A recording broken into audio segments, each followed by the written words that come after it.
Well, Auckland Airport has this afternoon announced it will split the international terminal into two separate zones in preparation for safe travel bubbles. The Prime Minister this afternoon said, with the escalating number of infections in Australia, we shouldn't count on a bubble anytime soon. I haven't put a time frame on it, but everyone can see, based on our clear criteria right from the beginning, that we will not open a trans-Tasman bubble until it is safe. It will be obvious to everyone that that is not right now, and it will not be for some time to come. Well, joining me now live is Auckland Airport Chief Executive Adrian Littlewood. Kia ora, Adrian. So we've just heard the Prime Minister. Is this wishful thinking, organising the airport into two areas when it doesn't look like any travel bubble is imminent? No, look, I think it's about being prepared. I think we've been obviously working with government agencies, airlines and other organisations operating at the airport, and also considering, the prospect of potentially some safe travel zones in the future, whether it to be places like Rarotonga or indeed Australia in the future. And I think we've been preparing and planning for that. That was part of the work that we did with many different organisations earlier this year to anticipate the process. And so we're really getting our part of that puzzle ready by separating our international terminal into two separate zones.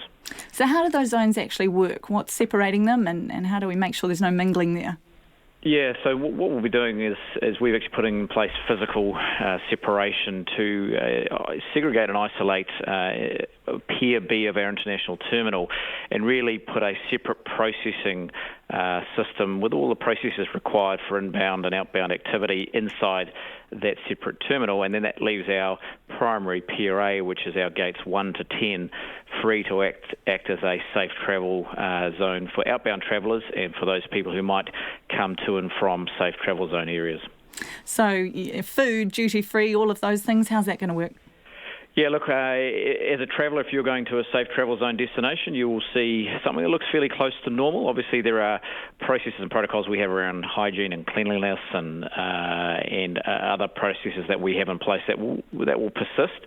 But it will be as close to normal for that destination, and there will be shops and other services open at that time. But we've got to remember that certainly if these things happen and the government approves the start of these things, it will be lower volume than usual, so it won't feel quite as busy and as active as travellers might have been used to in the past.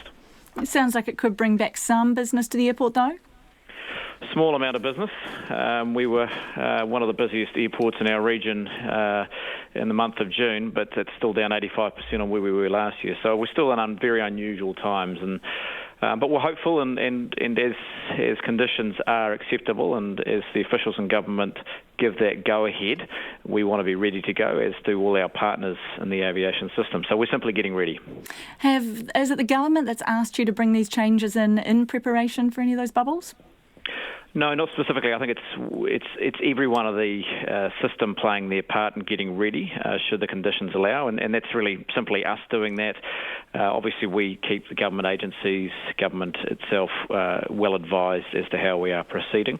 But I think it's important that, as we did for the return of domestic travel in level 2 and now into level 1, that we are as prepared as we can be. So if the conditions are right, we're ready to go, and that was successful in domestic, and as the time is right for safe travel zone travel, that the airport aviation systems are also ready.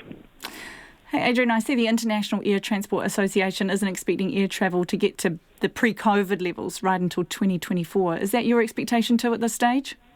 It's hard to say exactly how it'll turn out for New Zealand. It's no doubt going to be challenging for some time, and I think what's going to be difficult is every country will be at a different state of readiness depending on their health performance.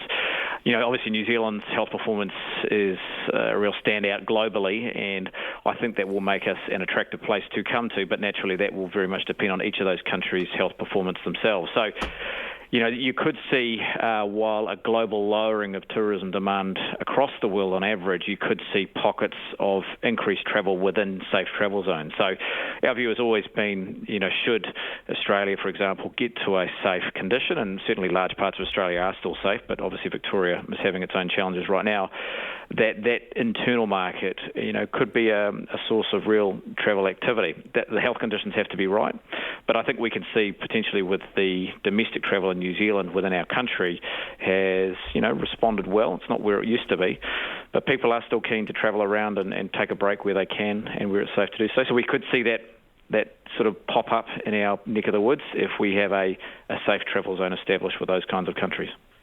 Hey, Adrian, thank you so much for your time. That's Adrian Littlewood, the Auckland Airport CEO.